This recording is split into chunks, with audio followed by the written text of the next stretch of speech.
Hi, everybody. You're tuned into The Scoop. I'm your host, Joe Brocious. And I'm Heather Hunter. All right. Wells Fargo is in hot water with the city of Baltimore. Now, the city is claiming that Wells should compensate them for lost property tax revenues on homes that are being foreclosed on that were funded by Wells. Yeah, the city contends that Wells targeted low-income borrowers and put them into subprime loans that they had no hope of ever repaying. Wells lost the first round in court when the judge refused to throw out affidavits from two former employees. Yeah, now those two employees, the first one, Miss Jameson, was one of the top producing Wells Fargo subprime loan officers in Baltimore. Now get this, in 2004 she made $700,000. In 2005 she made $550,000, which is some serious smack for a subprime loan officer. But she said that Wells had programs and incentives in place to get prime loan officers to send loans to her for borrowers that normally would have qualified for better programs, but they had incentives in place to stick them into these subprime loans. Now, a second person, this Tony Pasquale, was reprimanded by Wells and ultimately fired for doing too many FHA loans. Crazy. Instead of doing FHA, they wanted him to shove borrowers into subprime loans that were more lucrative for Wells Fargo. Well, and of course, Wells Fargo has stated that they've had policies and procedures in place to prevent this type of thing, but the employees state that these policies and procedures did not go into effect until sometime in 2007. So stay tuned, boys and girls, because this is really interesting and just, I think, the tip of the iceberg, but things could get really ugly here. The Housing and Economic Recovery Act, or HERA, was passed in 2008. Yeah, it contains the Mortgage Disclosure Improvement Act, and this goes into effect July 30th of this year. Now, what does this act mean for buyers, sellers, and realtors? Potentially longer escrows if your lender or loan officer does not disclose to the buyer correctly. Okay, so there hasn't been much information put out on it, so let's break it down a little bit of what this really means. Okay, what it means now is that there's a 7-day wait period to close the loan from the time the initial disclosures are sent to the borrower. Longer than what's in place now. Yeah, technically that shouldn't be a problem because it takes about, 20 days from the time you initially disclose. So potentially not a big deal. No upfront fees can be charged to the borrower until the third day, except for a credit report fee. Okay. So this means I cannot order an appraisal until then because my borrower cannot pay any upfront fees. So my appraisal, and the borrower has to pay an upfront fee with correct. HPCC in place now. There's no way around that. Exactly. And then you have to watch out on FHA because you have to send the check out and everything after basically the third day. So that's the new thing. The appraisal cannot be ordered until basically the fourth day.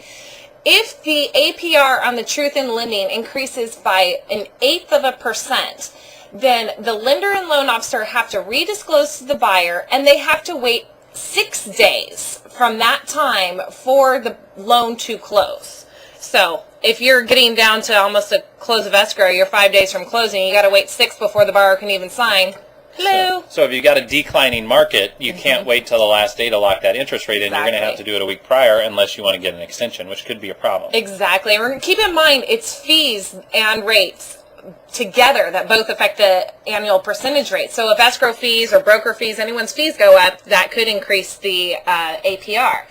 The last thing that they've added in is with an HVCC appraisal, there is now a 6-day wait period from time of receipt of that appraisal to the lender. They forward it to the borrower. There is now a 6-day wait period to close that loan so that the borrower has 3 days to receive it and 3 days to review the appraisal. And with HVC, we've seen everything from getting appraisals back in 2 days to getting appraisals back in 2 weeks, and you have no control over that. And keep in mind, once we submit to the lender, we have to wait for the lender to disclose, so we can't wait till the 4th day it's in at the lender to order the appraisal because that requires the borrower's upfront fee. So it's going to be madness, and you better have a loan officer that is timing this out correctly, or a really good processor. So buyers, realtors out there, just get ready to be over-disclosed to ad nauseum with more paperwork, and be sure that you're checking how any changes to any part of the transaction are going to affect your timeline, because this could really bite you in the butt. Be ready for extension requests.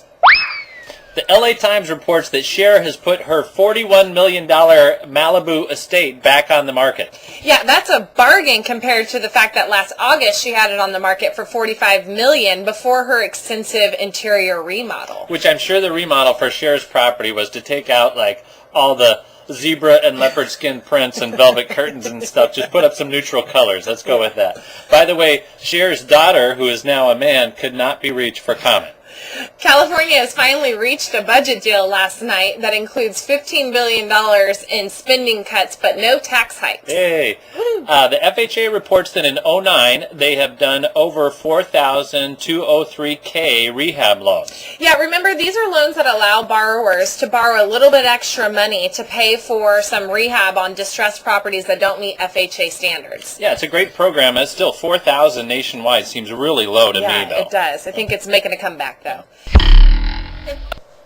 And that's the way it is, Tuesday, July 21st, 2009.